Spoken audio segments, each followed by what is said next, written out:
Hi, this is Shauna, the CEO and founder of Fuel Talent. One of the things I have loved most in my 25-year recruiting career has always been the stories that people tell. Stories of leadership, career choices, company ideas, and team building. My inspiration for starting the What Fuels You podcast came from being curious about people's lives and wanting to help share their stories. What path brought them to this place? What decisions did they make that led to failures and successes? Who influenced those decisions, and what lessons were learned along the way? I hope you enjoy the What Fuels You podcast. Today's guest on the What Fuels You podcast is Loria Yeadon. Loria is president and CEO of the YMCA of Greater Seattle.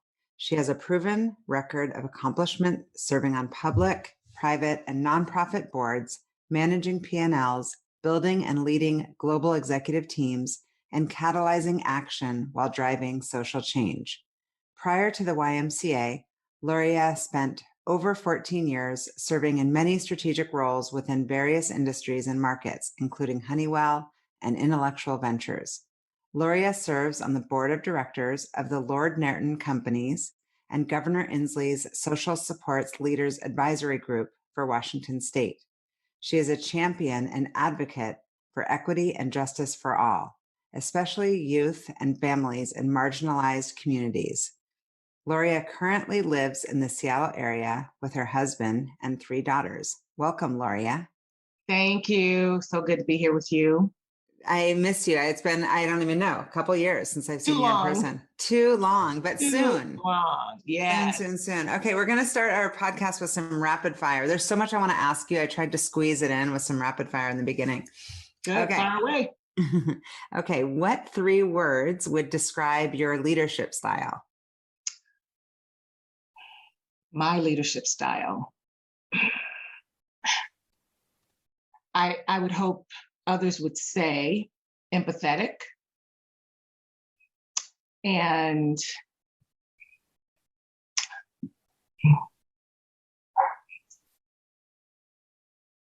action-oriented. I think that's a hyphenated word. I can get away with that one. Yes, you can. And the third, I'd say strong. Nice.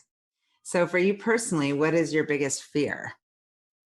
My biggest fear is that my daughters will not have more opportunity than I've had. We're in an age where young women are at the right stage to be all they can be. And I see the clock turning back in some instances. And that drives me to push hard to make sure that doors remain open, opportunities remain open, choices remain open for young, emerging women. Yeah, I love it. Love it. Okay. I know you sit on so many boards. I couldn't believe it as I was preparing and how many things you do. You're like a doppelganger of 2 people or something. I don't know how you find the time. So if there was a publicly traded company board, is there any that you have your eye on or ones that you would want to serve on? Oh, wow. There are several, but rather than naming one, I'll give you the characteristics. Awesome. I'd say Fortune 500, mission focused with community in mind, very socially oriented, and a leader on all things social impact. A company that really cares about the future of our world, and their investment in their products and their customers reflect that. I love it. And then, to boot, one that's, since I have such great innovation skills, being a patent attorney and an engineer and having worked in those fields for a long time, someone who would really value that skill set. And I could really leave my handprint on the company and help shape it into what it will be for the future. Wow, I'm sure that you would have so many opportunities. I'm thinking of companies and I can't even imagine your list. And I'm sure you're on a million lists also. Okay, so if you had an extra hour in the day, how would you spend it? Doing absolutely nothing. I don't know if you could. Could you do it? I don't. You're right. My days are quite packed. But what I find is when I really make space for quiet time, that's where my best ideas and I unlock sides of myself that are really needed to make the next steps in the things that I'm working on for the YMCA of Greater Seattle or some of the community work that I'm doing. It's having that quiet space where my brain can just open up and yield, some great ideas. Yeah, I get it. When you're like type A kind of driver, like you and I are, it's hard to create that space. So that's awesome. Okay. But I own my type A-ness, just like you. Yeah, it is. It is what it is. What it is. What was the first concert that you ever attended? Oh, wow. First concert. I actually don't remember the first, but I remember an early concert. Or your favorite concert? So one of my favorites would be definitely Stevie Wonder. I saw Stevie Wonder at the Garden State Art Center in New Jersey when I lived there years ago. And I just remember just the talent, the commitment, the conviction to his craft. And he was funny. He's incredible. I've seen him also. He's such incredible. Yeah, he's so Stevie talented. Wonder. And then number two would be Lauryn Hill. But my favorite, the concert that I'm most anxious to go to is Bruno Mars. So talented, incredible energy, great dancer. Yeah, great musician. Yeah. Okay, if there was a book that was written about your life, what would it be called? I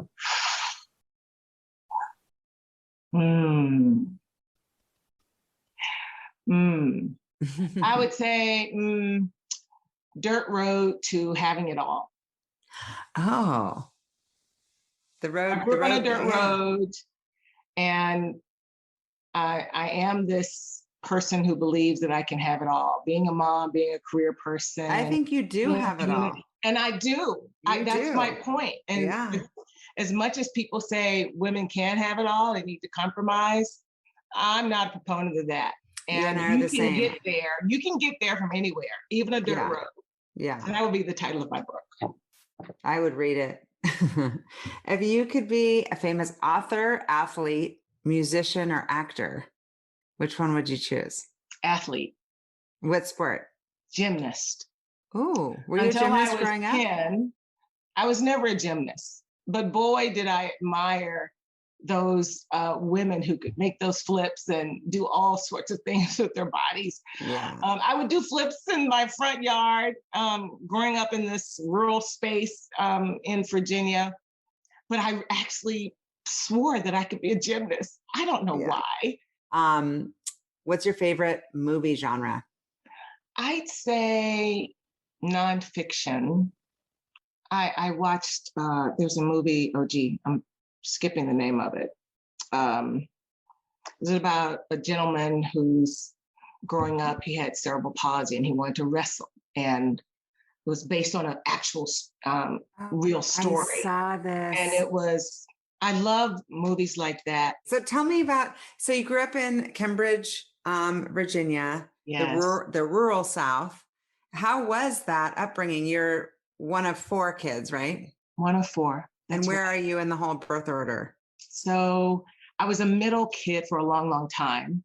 My brother is 14 years younger. So by the time he came along as the youngest, I had already established my position as a true middle child.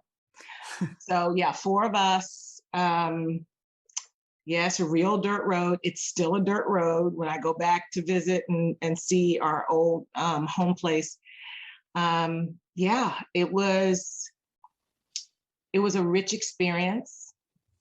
I didn't know how poor we were. My parents invested everything in us that they could. My dad had an 8th grade education. My mom got her nursing degree after I got my law degree. Wow. Just very committed to ensuring that their kids had every opportunity.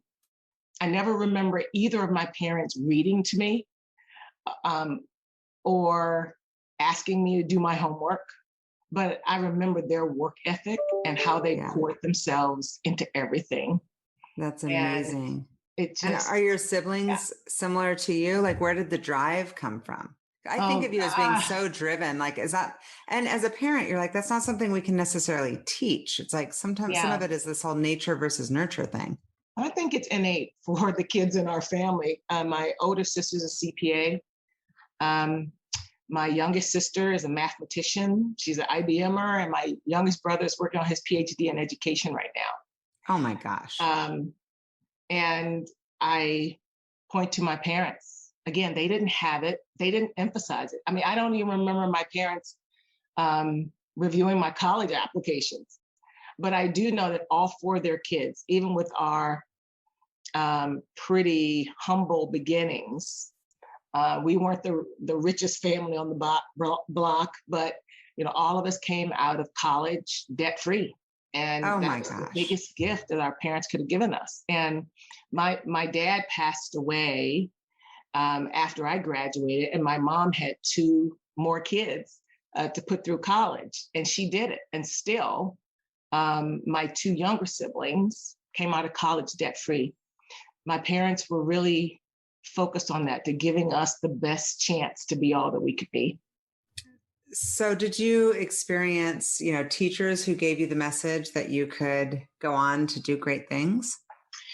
I did, but I also had teachers who reminded me that young Black kids like me in rural Virginia weren't supposed to accomplish very much. And I had a combination, I'd say. Those who really, some of my teachers weren't very kind. I remember a guidance counselor, I went in for my senior year to talk about college and other things. And she said to me, maybe you should think about maybe going to a junior college, a 2-year college, What? studying liberal arts, maybe. Why? But Like, what made her say? I was the valedictorian of my high school class. And I had taken every science, every mathematics class by the time I completed my junior year. But this was her recommended path for me. That's just straight up ridiculous racism. That's insane. But at the same time, I remember after that meeting, I went to visit with one of my teachers. She was the advisor for the National Honor Society. I was the president at the time. And she asked me, how did my counseling session go? And I told her what the counselor had to say. And she literally, I saw her throwing notebooks on the desk, and she began to pound the table to say, no, absolutely not. You will go to a 4-year university. You will go to a 4-year university. And you know what? You will study engineering. That's what you're going to do. You will go to engineering school. And I said, okay. It's whatever you say. She was so emphatic. Wow. What were you kind of driven by or fueled by at that stage of your life in high school? Yeah. Oh boy, I was one of those overachievers, and I attribute it to the fact there weren't a lot of things to do in my small town. And a lot of the kids in my community were not into very productive things. And I was pretty much a loner, aside from just a few friends here and there. And I kept myself busy just by throwing myself into my work. And what else could I accomplish? What else could I do? It kept me focused and not feeling that I missed being running with the crowd. Yeah. And so I think that drove me in a lot of ways. I had an older sibling who was also very driven, and I always wanted to do what she did or outdo her. Yeah. I think that was a motivator. Right. I do have it written on my notes. I've just got a few core kind of themes here that I'm seeing, and I have in like bold highlights, overachiever, because I'm seeing this theme. I mean, even just saying I was valedictorian and president of National Honor Society, like it's from a young age, it's so innate for you. And then to go on, not just to get an undergraduate, bachelor's in electrical engineering from University of Virginia, great school. Then you also got a master's in electrical engineering and then went to law school. Like, who are you? It's crazy. Loria, it's amazing. Yeah. I reflect on that now. I celebrate it on some level, but it also causes me to see other kids. Why are they so driven? What are they trying to um, turn their attentions away from? And for me, it really was not wanting to be caught up in bad things. I mean, there were kids, of course, there were kids doing drugs. There were kids who would hang out and get into bad things. And I never wanted to be part of that. And just being alone is not a good thing for a kid. And so I Right. really just threw myself into the work where I felt productive, where I felt that I was honoring the sacrifices that my parents were making. Right. And I always felt that there was something more that I was supposed to do. Never really knew what that was, but something in me said that there's something I'm supposed to do. Yeah. And I think that drove me. I would say to parents, look out for your kids who are that driven. So while I'm glad that I had those opportunities to get into other things, I would caution parents because I wouldn't want my kids to be overachievers. There's a balance. There has to be a balance. Well, it seems like it's also changed from when you and I were children. It now feels like such a pressure cooker. And because of, we were just talking before we got on about mental health and how, May was Mental Health Month. And half the parents I talk to have their kids, having challenges around anxiety and depression, and the suicide rates are up. And all of it, I think, is because of this overachieving society of like more and more and more. But yours doesn't sound like it was for the wrong reasons. It sounds like there was some sort of deeper belief in yourself that you wanted more, not that you were afraid that you would get like in trouble if you didn't achieve. There wasn't that helicopter parent. I actually think there was a little bit of it. I mean, I was so convicted to not be involved in these bad things. And it's tempting to want to go with the crowd, to be where your friends are, others who are like you. You want to fit in. And when you make that choice, that you don't just want to fit in, it can be a very lonely space. Right. And what was the community like? Was it a mixed community? It was very mixed. Racially? Racially mixed, half and half. But it was very divided. It was basically two communities in a lot of ways. Everyone was cordial and all those nice things. There's some wonderful people from my hometown. My mom still lives there. Wow. But for those kids who are making that choice to not be afraid, to not run with the crowd, to be their own person, and to be supported in that space is really important. Yes. So how would you describe your, I guess, your identity? What do you lead with? I'm a community builder. I'm an advocate and proponent for all things equity and justice. I'm a mom who wants better for her kids. I'm a wife who's blessed with a wonderful husband. And I'm one of those people who've been put on this planet to help people. Yeah. So it's interesting because your whole career in the beginning was like, a spin out from your degrees in electrical engineering and then your law degree, which is an interesting pivot, I guess is the right word. And these themes about being kind of an operator and being in these companies that are hard driving. Do you feel like your job as CEO in the YMCA is like finally like where you're supposed to be and meant to be? Because all these things probably prepared you to be a kick-ass leader in any area, any sector, any industry. But this feels like when I found out that you had this job, I'm like, oh my gosh, it's not only is she so perfect for the job, but it's so perfect for her. Yeah. I have come home to where I'm supposed to be, for sure. But in retrospect, looking back, I see how everything I've done has prepared me for now. Yeah. And if I did have a question mark in coming to the Y, How do you bring, having led international teams, set up businesses globally, having generated billions of dollars a year, large teams, Yeah. having done all those things. Now the why, now the YMCA, how does all this fit together? If I had a question at all, those questions were answered during the pandemic, because my instincts as a leader, all that I've learned was brought to bear and to help the why through, I'd say, one of its toughest periods in history. So I was very grateful. It became enormously clear to me why now and why the why. And Yeah. I also got really clear on all of those lessons that I learned years ago. And I'm so glad I didn't dismiss them. And I know sometimes it's hard when you get these tough lessons, because you ask yourself, how am I ever going to use this? Well, that question was answered last year. Oh, I'm because sure. I had to use it all. I want to hear all about it. I'm super interested in how, I was thinking about your business this past year and how it's been impacted.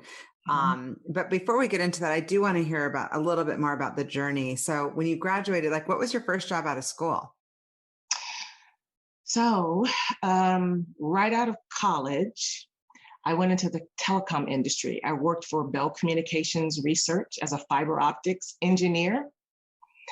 And I did some research, and I did some field work, a combination of things using my engineering skills. And during that time is when I also went back for a year to get my master's degree. And the company I was working for, I was so fortunate, they paid for it. So it was just a great time to go deeper in my engineering career.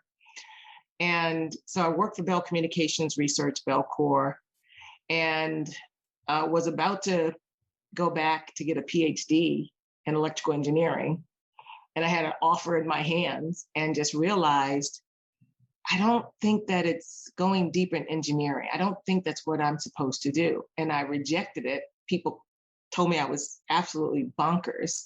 It was a full free ride with a salary that was paying more than my engineering salary at the time. But I really felt that I was being called to do something more. And it was about maybe 3-4 months later, the same company announced a program where they would send 2 engineers to school at night to become patent attorneys. Oh my God. And I was fortunate enough to be selected for that program, to go to school at night and to work by day towards becoming a patent attorney. And that's how it happened. That's incredible. Was that a good choice for you? Fantastic choice. My law degree is probably the degree that I appreciate the most. Yeah. Really rounded me out, gave me a different lens on looking at the world, on everything. Yeah. And it really helped me to stay broad in how I think about life.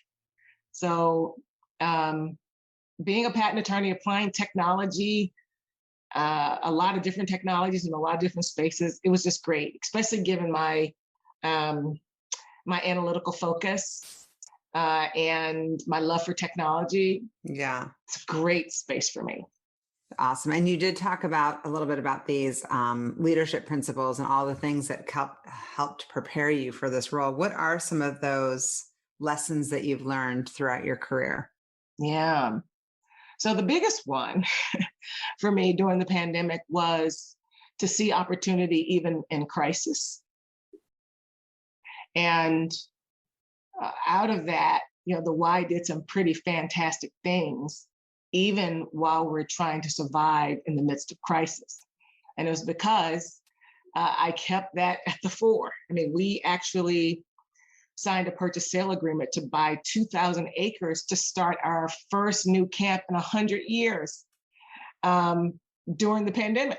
And we're going to close on it, hopefully in another few weeks.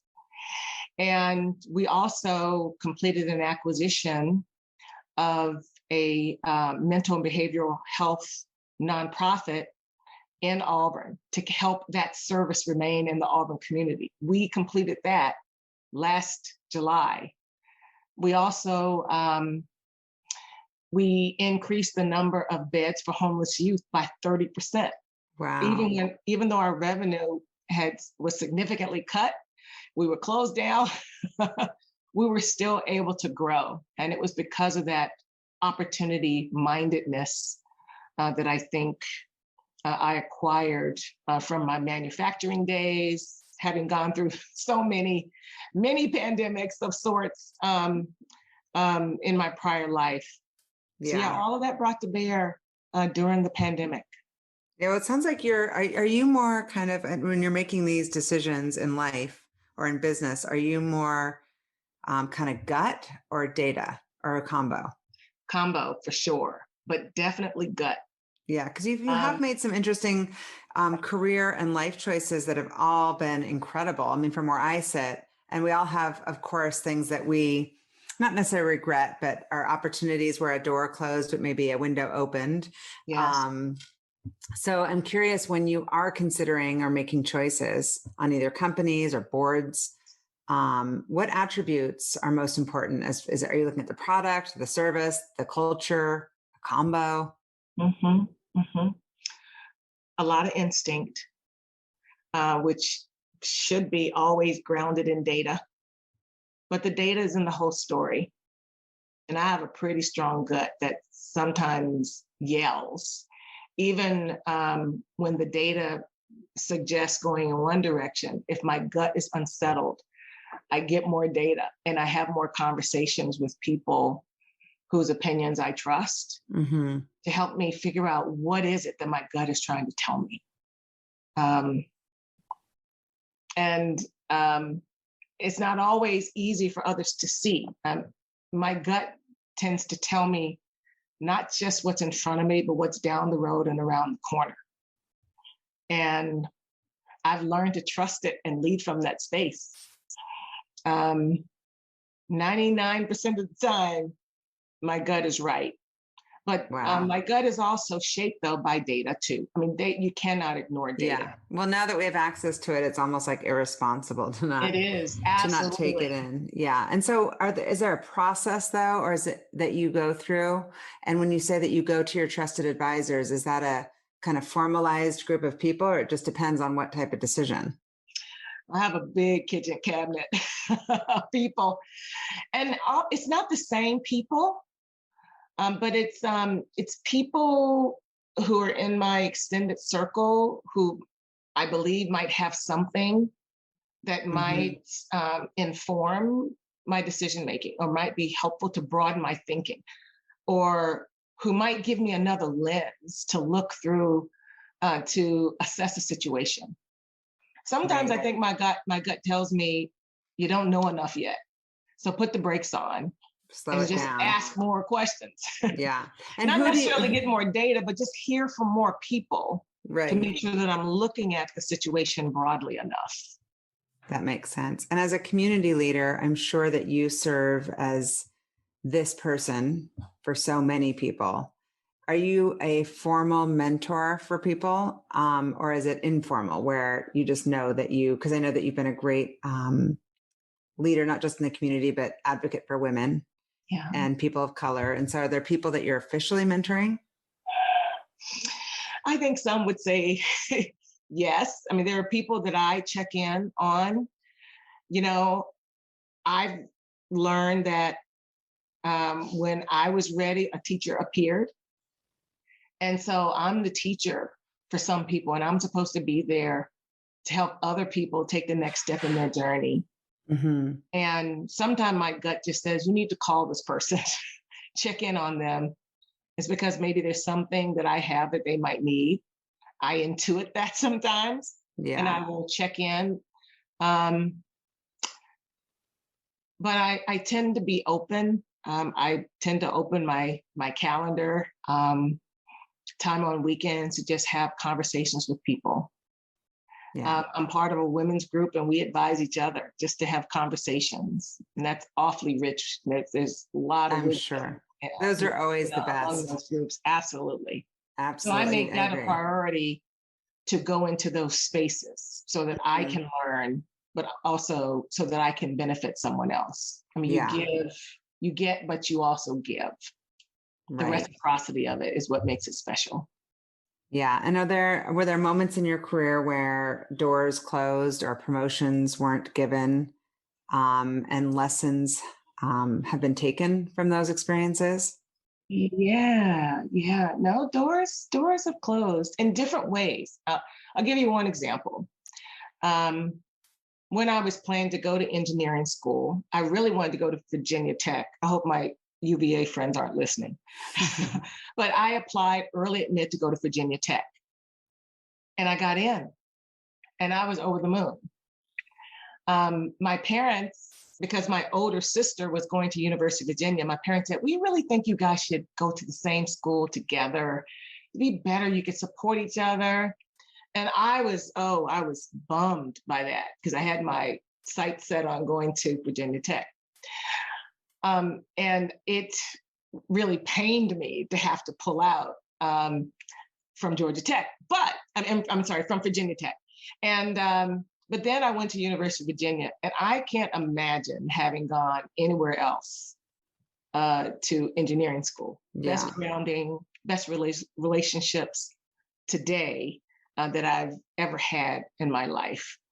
So I think sometimes you trust the universe. I was about to say, I love you so much, Loria. I was like, she's you have to trust the universe. You got to trust in the universe. I totally believe that. Yeah. And totally believe that.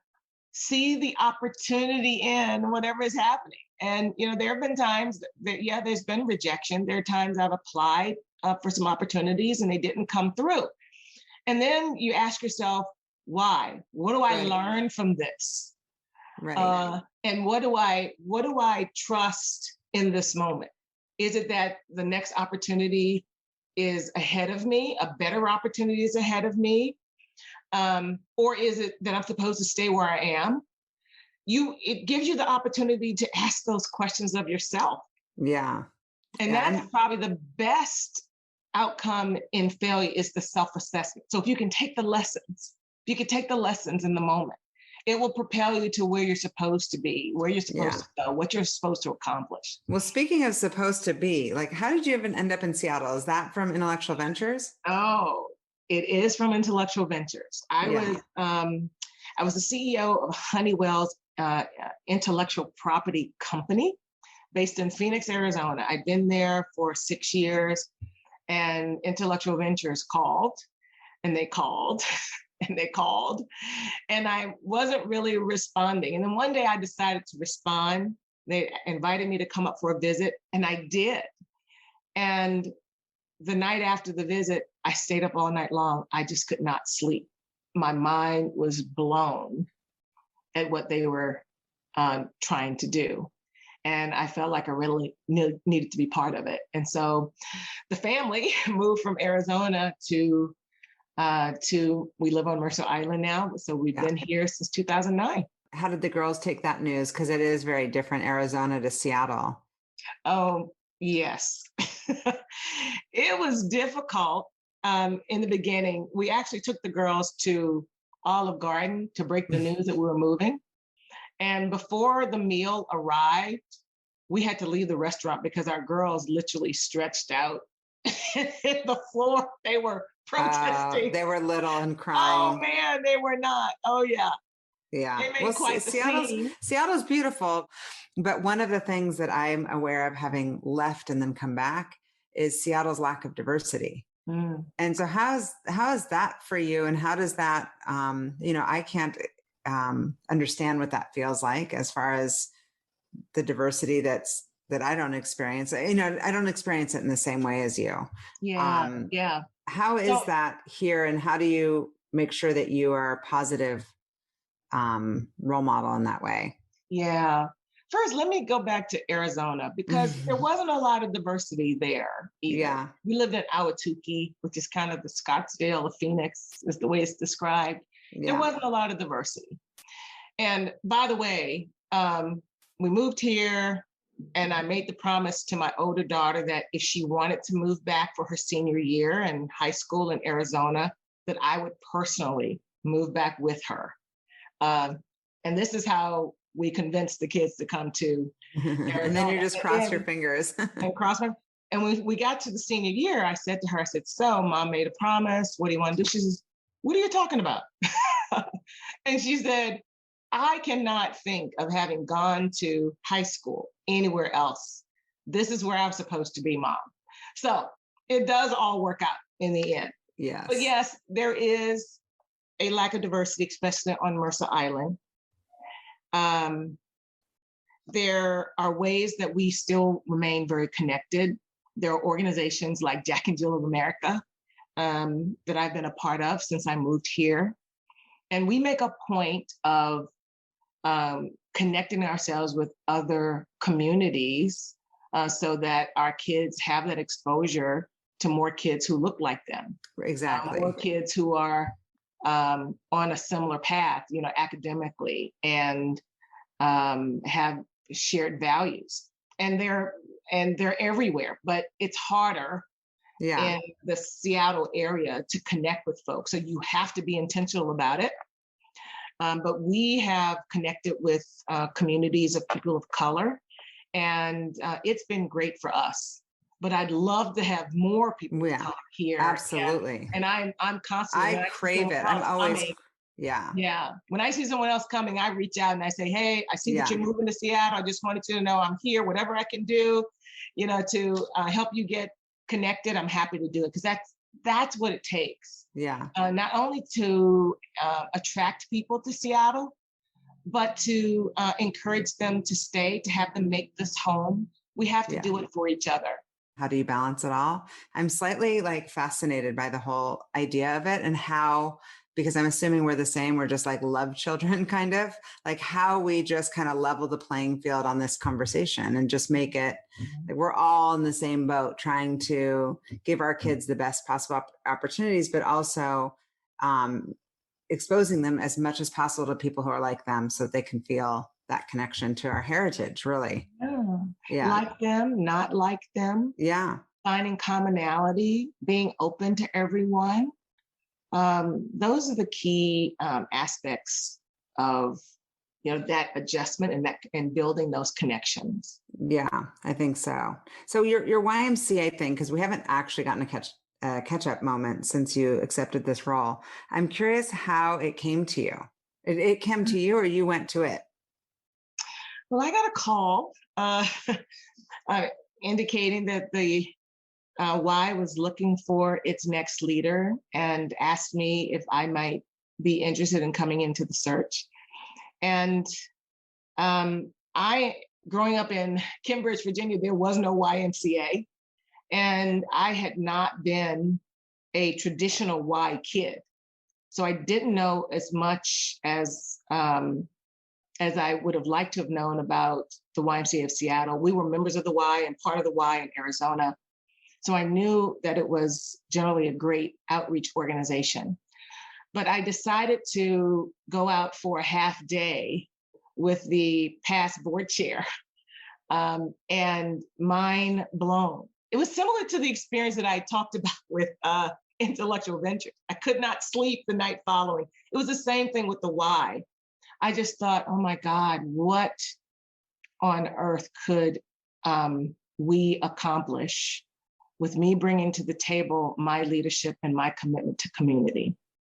And I didn't know if I would be selected, but I felt I needed to put my hat in the ring. I felt like there was something that I could offer that would benefit community.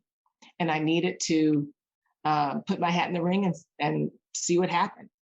And I did, and here we are. And so you went in not knowing as much, because you said you didn't grow up as a Y kid. What have you learned? Tell us all that we need to know about. Obviously, we could do that as a whole other podcast, but I'm curious about the core tenets as far as the programming. Yeah. Who are the Y kids, and how can we help? Mm-hmm. Well, the YMCA of Greater Seattle is a 145-year-old organization. And you find generations of YMCA members and participants. I mean, we have kids in our childcare center, and they're dropped off by grandparents who were kids in our childcare centers.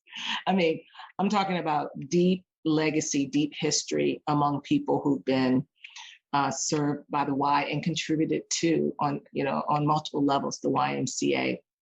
So what I didn't understand. I mean, everybody knows about the Y and membership model. You can go work out, you can go swimming, you can learn how to swim, but not many people appreciate the depth of the services that's provided, especially on the social impact side. The Y is the biggest provider of housing and wraparound services for youth and young adults who are homeless in our region. We also are a foster family licensing agency. And so we are recruiting families all the time. Our pipeline is so anemic for foster families, and there's so many kids who are waiting for their short-term and forever home. And some of the kids that we house include kids who age out of foster care. And so on the social impact side, there's a lot that the Y does. Mental health, behavioral health services, that's a big part of the work that we do, not just for kids, but for teens, for families, for adults. And that's an area that we've really grown in during the pandemic. We also offer the 211 program for our county, where if there is a family in distress because a youth is having issues, a family can call 211, and within 2 hours, somebody from the Y will show up at your door to provide support for the youth and for the entire family. And our goal is to help that kid stay stably housed with their family and provide the vital services that they need. And of course, I talked about camp, but that's a big part of our mission because, nature and the outdoors for youth and families, the outcomes are just over the top. And we don't have enough of it for all the kids who really need it the most, which is why we're so excited about starting this new camp down south. And then we have pre-pandemic about 70 childcare centers. We're one of the biggest childcare providers in the state. And we're really proud of that because we know that all things start with education. And if we can help young people be kindergarten ready and to stay on track with their education, we can cut off a lot of those very detrimental outcomes for kids. So that's a big, big part of our mission. So I've just begun to scratch the surface, but all of those things are part of the Y.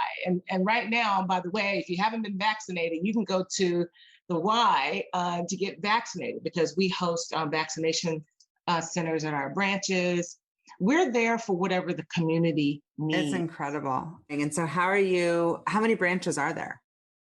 There are 14 branches, and they extend from our North Shore branch, which is up north on the east side, Shoreline, our Dale Turner branch up north, all the way down to Auburn. We have a branch, and as far east as Snoqualmie. Interesting. And then tell me about the fundraising, and are there formal programs or events around it? Yeah. We have our annual fund drive, but we fundraise all year long, especially during the pandemic. The need is so significant. The needs, even now, there are significant needs as people look toward recovery, but we don't really have the infrastructure yet in place for everyone to recover, and people need some additional help. And everything is different than it was pre-pandemic. Yeah. We look to community to walk alongside of us. And, the other big part of the Y is the equity and justice focus that we bring to everything we do, everywhere we do it. And we have doubled down and put both feet in our mission statement and our equity statement during the pandemic, the dual pandemics, I should say, COVID-19 and systemic racism. Yeah. All hitting at once. All hitting at once. And we saw this was a lot. Because of the inequities, for example, as it relates to chronic disease and things like that.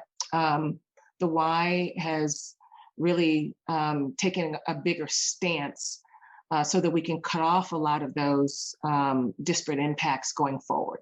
Mm-hmm. And so for a family, it costs like $150 a month, right? Yes, but, and I'm glad you're asking this question, because a lot of people who don't know the why don't recognize that the why has a sliding scale, meaning that anybody and everybody can afford to be a member of the why.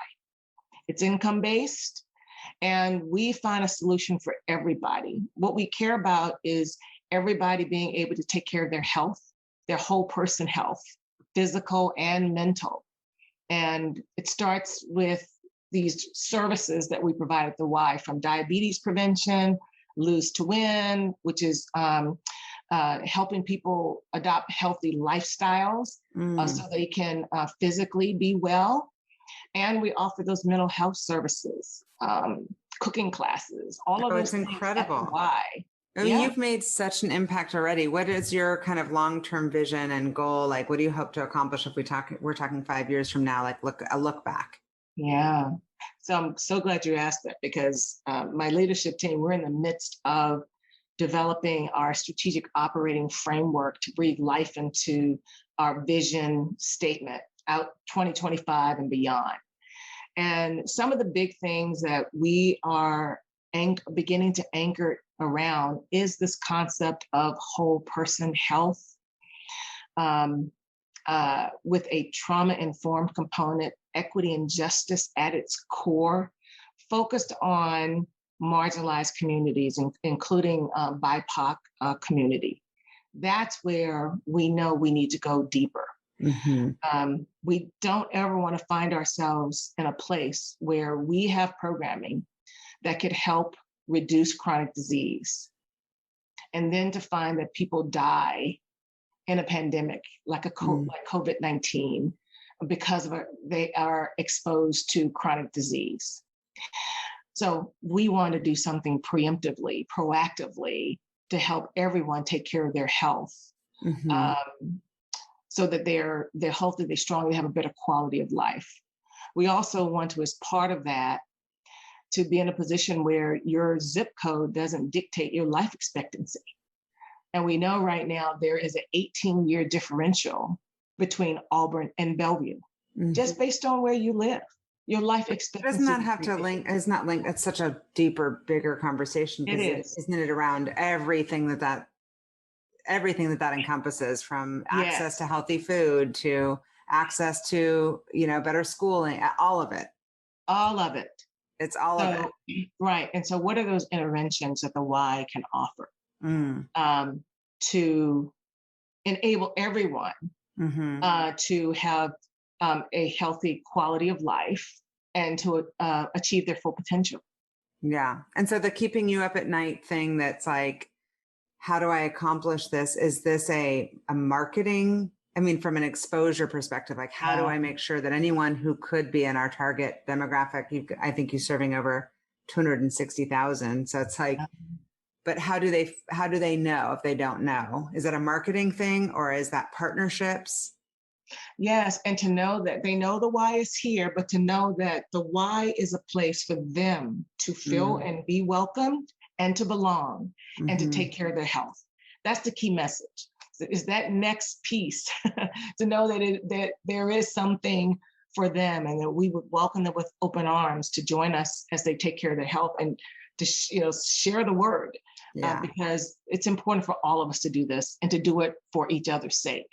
Yeah, you are so the perfect person to be leading the charge here. I know you're going to accomplish all sorts of things and beyond, and continue to be such an incredible community builder and leader. I'm so grateful to have you on the podcast. My final question is, what fuels you? The hope and possibility of tomorrow for our children. We have such a big vision and mission. And in order to fulfill it, we need people to walk alongside of us. And so I would invite those who are, who have a similar mindset of helping community, join us, walk with us, invest in us, because we have the programming, we have the plan, We just need more support, and we need more volunteers. We need more people to walk alongside of us. Thank you for listening to the What Fuels You podcast. Be sure to subscribe, rate, and review on iTunes, Google Podcasts, or Spotify, and follow us on social media to keep up with the latest news and episodes. You can also contact us at podcast@fueltalent.com to provide feedback, ask questions, and share topics or guests you would like us to cover in the future. We hope you feel inspired by our guests and that we have helped fuel your day. Join us next time for another episode of What Fuels You.